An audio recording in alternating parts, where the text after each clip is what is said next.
Hello friends, હું છું Hardik Patel. Icon engineering tuition ક્લાસીસની ચેનલમાં વિદ્યાર્થી મિત્રો આપનું સ્વાગત છે. ડિપ્લોમા સેમિસ્ટર 1 ની અંદર જે સબ્જેક્ટ આવે છે ડીસી સર્કિટ ઇલેક્ટ્રિકલ બ્રાન્ચની અંદર એના જે આપણે most and very most IMP question અહીંયાથી તમને પ્રોવાઈડ કરવાના છે. જે યુનિટ નંબર 1 ના મેં તમને ઓલરેડી પ્રોવાઈડ કરી દીધા છે. આજે યુનિટ નંબર 2 અને યુનિટ નંબર 3 એટલે 28 માર્ક્સના મોસ્ટ આઈએમપી ક્વેશ્ચન હું તમને અહીંયા પ્રોવાઈડ કરવાનો છું. એ ક્વેશ્ચન તમે પરફેક્ટલી કરી લો છો એટલે જીટીયુ માં 28 માર્ક્સ કવર થઈ જશે. જો હજી સુધી તમે યુનિટ નંબર 1 ના ક્વેશ્ચન નથી જોયા તો એની લિંક પણ ડિસ્ક્રિપ્શનમાં મૂકેલી છે અને ચેનલ ઉપર નવા હોય તો ચેનલને સબસ્ક્રાઇબ કરી દેશો, બેલ આઇકોન ઓન કરી દો જેથી નવા વિડિયો આવે તરત જ નોટિફિકેશન આવી જશે. વિદ્યાર્થી મિત્રો, વાત કરીએ આપણે યુનિટ નંબર 1 એના પછી યુનિટ નંબર 2 અને 3 28 માર્ક્સનું છે. બહુ જ ઇમ્પોર્ટન્ટ છે. તો અહીંયાથી જેટલા પણ હું ક્વેશ્ચન પ્રોવાઈડ કરું છું બધા જ ક્વેશ્ચનના વિથ આન્સર આપણા કોર્સની અંદર ઓલરેડી અપલોડ કરી દેવામાં આવ્યા છે. તો હજી સુધી કોર્સ પરચેસ ના કર્યો તો ફટાફટ કોર્સ પરચેસ કરી લેશો. એની લિંક પણ ડિસ્ક્રિપ્શનમાં મૂકેલી છે અને વોટ્સએપ ગ્રુપમાં જોઈન નથી તો ફટાફટ જોઈન થઈ જશો. એની લિંક પણ ડિસ્ક્રિપ્શનમાં મૂકેલી છે. હવે વાત કરીએ યુનિટ નંબર જે છે આપણો યુનિટ નંબર 2 યાની કે યુનિટ નંબર 2 તમારો જે છે અને યુનિટ નંબર 3 એ મોસ્ટ આઈએમપી ક્વેશ્ચન આવી આપણે હું તમને પ્રોવાઈડ કરું છું. એ બધા જ ક્વેશ્ચન તમારે પરફેક્ટલી કરી લેવાના છે.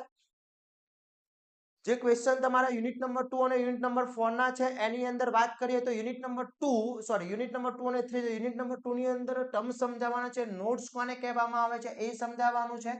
એના પછી બ્રાન્ચ કોને કહેવાય, લૂપ કોને કહેવાય અને મેશ કોને કહેવાય એ તમને સમજાવવાનું પૂછી શકે છે. ઓકે, એના પછી વાત કરીએ વિદ્યાર્થી મિત્રો, નેક્સ્ટ છે આદર્શ વોલ્ટેજ સોર્સ કોને કહેવામાં આવે છે. આદર્શ વોલ્ટેજ સોર્સ કોને કહેવાય છે એ તમારે સમજાવવાનું છે. આદર્શ વોલ્ટેજ સોર્સ. ઓકે, પછી વર્ક પાવર ની વ્યાખ્યા આપવાની છે. સમાંતર જોડાણના રેઝિસ્ટન્સ માટે કરંટ લાઈનનો નિયમ સમજાવવાનો છે. મોસ્ટ આઈએમપી ક્વેશ્ચન છે, ખાસ કરી લેજો. એના પછી રેઝિસ્ટરનું શ્રેણી જોડાણ અને સમાંતર જોડાણ આ બંનેમાંથી એક ક્વેશ્ચન જીટીયુ ના પેપરમાં હશે.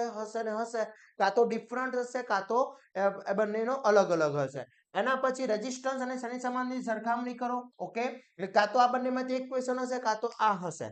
પછી આ ટાઈપનો એક એક્ઝામ્પલ જીટીયુ માં પૂછાશે. મોસ્ટ છે પણ એક્ઝામ્પલ 110% આવશે તો ખાસ કરી લેવાનું છે. ઓકે, એના પછી વાત કરીએ સમાંતર જોડાણ અને શ્રેણી જોડાણનો તમારો જે એક્ઝામ્પલ છે એ પણ મોસ્ટ આઈએમપી છે, ખાસ કરી લેજો. પછી વિદ્યુત પ્રવાહનું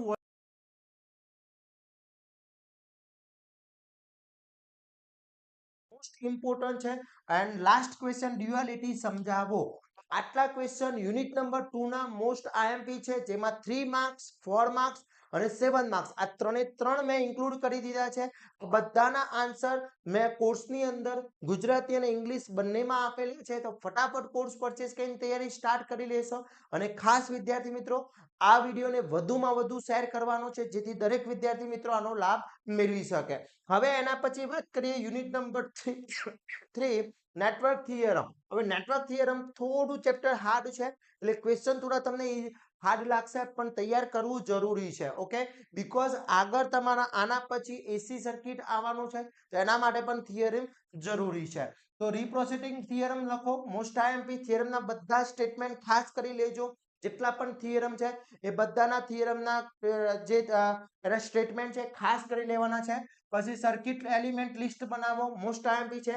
એક્ટિવ અને પેસિવ એલિમેન્ટ શું છે, એક્ટિવ એલિમેન્ટ શું છે, પેસિવ એલિમેન્ટ શું છે, એના ઉદાહરણ શું છે એ સમજાવવાના છે.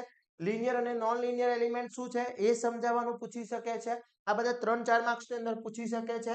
બાયોલેટર અને યુનિલેટર એલિમેન્ટ શું છે, મોસ્ટ આઈએમપી. લેમ્પ અને ડિસ્ટ્રીબ્યુટેડ એલિમેન્ટ શું છે, એટલે કોઈ બી એક એલિમેન્ટ પૂછાશે. ખાસ પૂછાશે, ખાસ કરવાનું છે વિદ્યાર્થી મિત્રો. ઓકે, એના પછી સિમેટ્રિકલ અને એસિમેટ્રિકલ નેટવર્ક શું છે એ સમજાવવાનું છે. એના પછી most IMP superposition theorem, very most important superposition theorem ખાસ કરી લેજો વિદ્યાર્થી મિત્રો.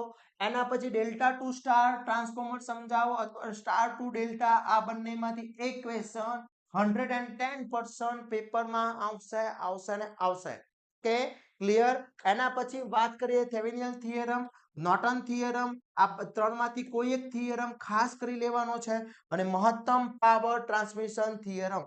આ જે ચાર થિયરમ છે, ચારમાંથી એની ટુ તમારા પેપરમાં આવવાની પોસિબિલિટી સૌથી વધારે છે વિદ્યાર્થી મિત્રો. આ છે તમારા unit number 2 and unit number 3 ના મોસ્ટ આઈએમપી ક્વેશ્ચન.